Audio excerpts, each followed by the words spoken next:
So let's get right into our first conversation with Charlene Wheeless. She's a communications expert, and Steve Nson, who's a friend of Bold TV, founder of AnySizeDeals. How are you both doing? We're doing great. Thank you. Hey, welcome, guys. See, right now we're having this conversation, in our personal lives and at workplace about race. How do we have a constructive conversation about this very touchy topic? Right. Well, it's certainly difficult for people to take on. And, I've been giving people different pieces of advice saying, it's okay to reach out to your friends and to tell them that you're thinking about them and that it's okay. But if someone wasn't your friend before this happened, don't pretend that they're your friend now, because that just becomes a little bit more offensive. But get comfortable with having uncomfortable conversations. I think this is one of the first times that we're having an experience like this that is very human. It's not, we see the police brutality, but there are other things going on as well. And so this is a very real moment where we can have conversation. But the one thing that I do tell my white friends and other people who ask is educate yourself before you go to talk to your friends of color, and particularly your Black friends. This has been the Black lived experience for us for a long time, and it hurts. So we don't want to have to educate you because now, you've caught on to something that's new because, well, this might be a new movement for you. We've been living this our entire lives. Yeah, Steve, can you tell us how we can also talk about this outside of the workplace, because we just don't work? We also have personal lives, partners, children, complications. How do we talk about these thorny issues outside of the workplace? Well, to me, I look at this whole situation from different angles in terms of how people are helping and giving back, right? Like Charlene mentioned, in terms of your coworkers, et cetera. My view is more in terms of the business community, right? Because racism is not something that you can just solve overnight, but there's specific things you can do. So from the business community standpoint, there's specific things that they can do, right? Or I should say we, because I'm in the business community. Number one, in terms of your hiring. If you put out statements saying you want to do more for the Black community, make sure you hire more Black employees. If you're major corporations, you have a lot of contractors and vendors, make sure those vendors or contractors are Black.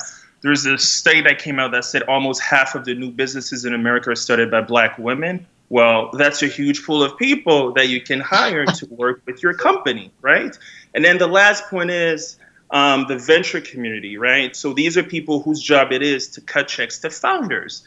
They fund only 1%. Only 1% of the funding goes to Black founders.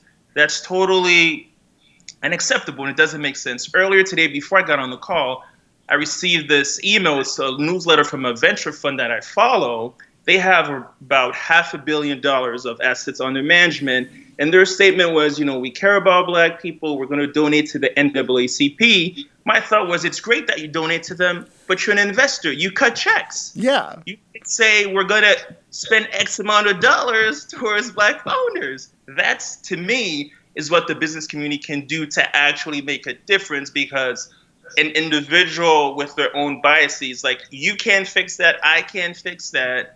But in terms of who you hire, how you spend your money, it has a direct impact. So that would kind of be my main takeaway from this. Then I would like to ask both of you, jumping off your point, is we have talked about affirmative action for a long time, and I have heard from, my Caucasian friends that if you fund Black founders more, if you hire more African American employees, then don't you take opportunities away from white employees. And I think, part of that is ridiculous. But given, now we're here, what do you both state to that? Let's put everything on the table, folks. We have to have these conversations. Yeah, it's an uncomfortable conversation. But what do you think? Of course. Well, if you just take that statement that, if you hire more Blacks or more minorities, then you're taking jobs away from white people, that is in itself systemic and implicit bias from the very beginning, because what that person is really saying is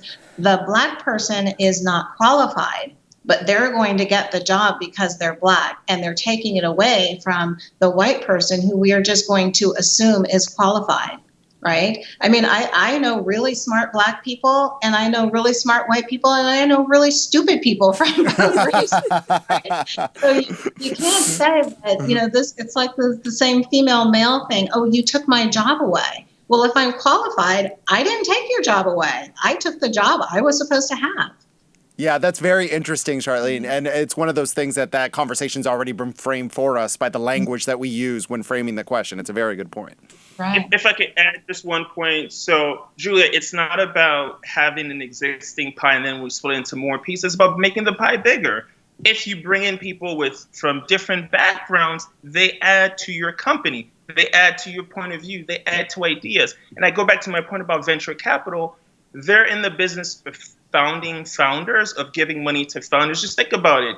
You have your own personal experiences, personal things that you think are needed in the world, right? So someone funding your idea is not taken away from David's idea or Charlene's idea or my idea. It's more about adding something else that maybe I can't see, but you can see from your personal experience. So we have to think about it from making the pie bigger, being more inclusive, which is the story of America, right? We always fight to give more freedoms to more people and make our union more inclusive. So. Sure. And I asked that question because even though I'm not African American, but I've been on the defending side of a similar argument, which is I'm not a guy. But I go for jobs that, that are overwhelmingly men, in industries and et cetera. Or, I want to get into a really good school and they say, oh, well, you take away somebody else's quota. So I felt the way you put it was really good. Yeah, and I think it's really important what Steve said, to have that mindset that we need to grow the pie. This whole idea, this scarcity mindset of just, someone else is taking my job because of affirmative action. That's not the case at all. And especially as it pertains to college admissions, that's way overblown. So I think it's really important to clear the air on that. So on that note, thank you both for taking the time to have this important conversation, and all the best to you and your families. Great. Thank you. Yeah, David. thank you for coming on. Good luck to you guys. Thanks. Bye-bye. All right. Yeah, what's interesting is, especially this year with Harvard and the lawsuit that was going on, that they were, Asian Americans feel discriminated against with admissions. It's really important to have these conversations. Yeah, it's a hard conversation.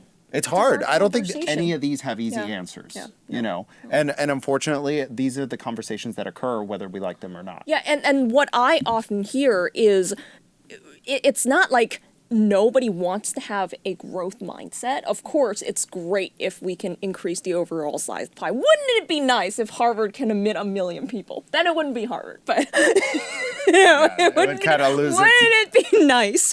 But what I hear from other people over and over is, yeah, it would be nice, but it's just not.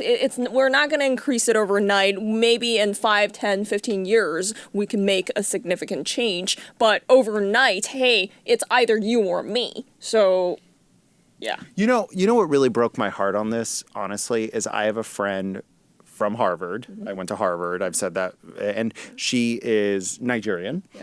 And one day she told me, she was one of the smartest people in my class. And one day she told me that people would come up to her and say, oh, you got here because of affirmative action. And it really broke my heart that she had to defend herself, especially when this lady was one of the smartest people in my class. So that to me was like, oh my God, like, I can't believe you even have to respond to that. Yeah.